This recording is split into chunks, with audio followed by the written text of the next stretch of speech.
And we're rolling. All right, we got Andy's sled here today. Yeah, buddy. Which, what do we got going on here, Andy? It was supposed to be bulletproof. It's supposed to be. We haven't gotten into this side yet. It's soaked in Croyle, though. But we have tore the majority of the chain case apart, and these have their own issues, these Yamaha cats. We got everything ripped apart here, but what did we find on this side? So these are known to back out, right? So this one was quote-unquote stippled, so it couldn't. I put it away for the season. We tear it apart and find that. That is exactly how it came out of the snowmobile. Unadulterated, everything, that's exactly how it is. Came right out of there. Let's see, do we have some wear in here? Oh yeah, we got some wear marks where it started to chew into the housing a little bit. But half a thread. So far so good. We had half a thread holding her on there, and it started to wear through the tensioner. So we need to get a tensioner for this hog. Great. Add that to the list of parts here we've got. This thing's actually going to be getting the Arctic Cat G8 gauge. Updated to that. We got to check the drive shaft on it as well, because I'm willing to bet if that's where we're at on the tensioner, it's probably spinning a bearing on the other side in the brake caliper housing. And then it's also going to get power steering and some CNA Pro skis, of course, because that's how we do it. And yeah, so we'll return back here in a bit and see what other carnage we found. Okay, and we're back. So upon further investigation here, I think we've got something going on with this top ring here, which is supposed to be, I believe it's a DMC gear, and you can see the bronze insert in it, but we've got all our snap rings off, but she won't come out of there. So I'm wondering if it wore in, or is there, nope, actually there might be a snap ring there that I see. Let me see what we got and we'll report back. Okay, we have answers. So we got the gear off. It is a DMC gear, but it's hard to see. You can see kind of a ring in there. Yeah, that's not supposed to be there. So the best that we can figure, where it rides in here naturally, you can see it chucks back and forth quite a bit. It's excessively worn, and it wore that ring into it. From the best of my knowledge, from the information we're given, is from that tensioner not being evenly applied. So then it actually kind of put uneven tension on this and wore that bushing excessively. So we'll add that to the scrap pile, and we'll get another one of those coming. What do you think, bud? What do you think, pal? Says, I don't know, Dad. So we got the side that we thought we were going to have problems on came apart, and kind of a double-edged sword, because positive side, brake pads are still good.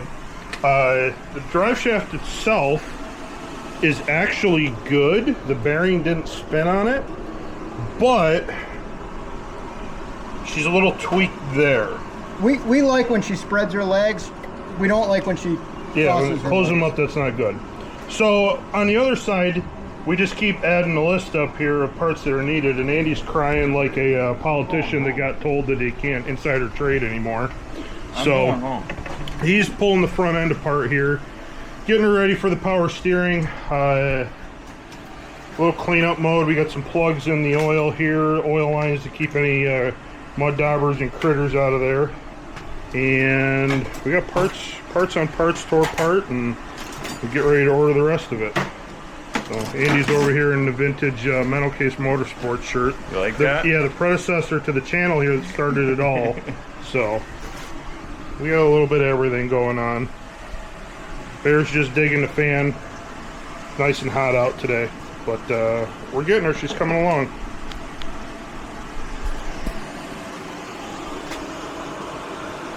You know what? Alright guys, just a quick recap here. We got Andy's sled kind of wrapped up for the day. The good, the bad, the ugly. So we knew these things have some problems. Many other YouTube channels touch on that from time to time. It really wasn't too bad, all factors considering. We've got a few things here that need to make their way to the sonic cleaner and get cleaned up. We're probably going to take these clutches and send them over to a buddy of ours. Have them vapor blasted, make them look like better than new.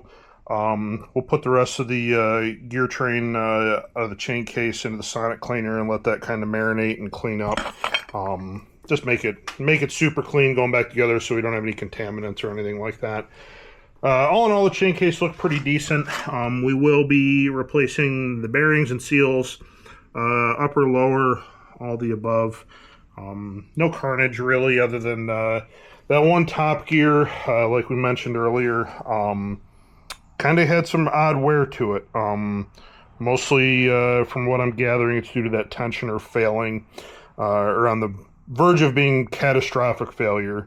But it caused that chain to put some side loading on this, which wore into what was the factory receiver groove for a snap ring, which is right back in here. Which in turn made it very hard to get that gear off. So we'll be replacing that with probably the same thing. We've had good luck with those. The front end is tore down, ready for power steering install. Probably going to do some up pipes on it too, depending on how brittle or how hard those are turning over the time. And then kind of the ugly of it. He got really lucky on the drive shaft, whereas this bearing still has a nice tight fitment, so we would actually normally be able to get away with just a drive shaft saver on this to help snug that up and make the bearing spin. But unfortunately, upon further inspection, we have some issues with some drivers. So I believe what we're going to wind up doing with this is going with, I believe BDX makes a complete drive shaft with driver kit. Comes with extruded drivers, the whole nine. That we can just swap right in. I really hate pressing these off. They're a pain in the neck. I've got a press. It's just why fight with it. By the time we buy drivers, buy a shaft, and monkey around with it, it's just easier to order one that's ready to rock and roll. And then we also need to figure out for the tensioner. That has kind of left the chat. You can see where that fastener has actually worn into the main armature of it on both sides. So she's junk. We can't bring that one back. We could probably rig it up to get by, but while we're in there, we might as well put fresh brand new parts in it. Other than that, she's in great shape. We will be going through a couple other things on it, like I mentioned. It will be getting the Polaris, or not, excuse me, not the Polaris, the Arctic Cat G8 gauge. I don't know if this one's going to get a skid in it or not.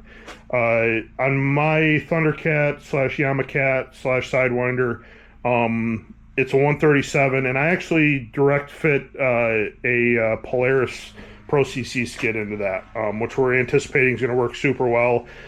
We kind of collaborated with Southside Sales and Service on that to get some shock work done, and make that kind of as the best performing setup that we can.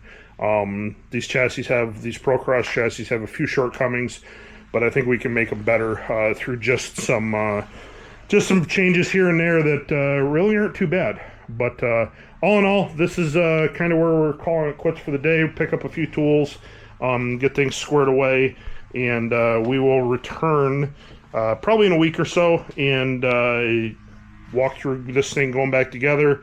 We might get a little in-depth on the install the power steering. There's a couple of great videos out there that already, step by step go through it. But I've got a couple of tricks that are, from doing a few of them where it makes life a little easier. Just the felt found of working our way through the process. So everybody have a great afternoon, and thanks for checking in. Don't forget to like and subscribe, and we'll see you in the next one. Thank you.